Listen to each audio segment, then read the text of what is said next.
How to turn on or turn off Customize SmartThings on the Samsung Galaxy S25 series. First, tap on the home button to return back to the home screen. And from the home screen, swipe down at the top to open up quick settings.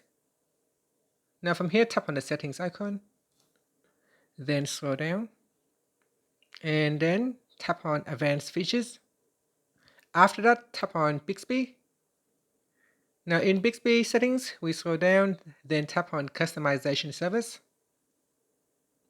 And from here, scroll down to the bottom, and then tap on SmartThings toggle button to turn it off or to switch it on. And here when you turn on, it will only ask to add appliances when you are at home.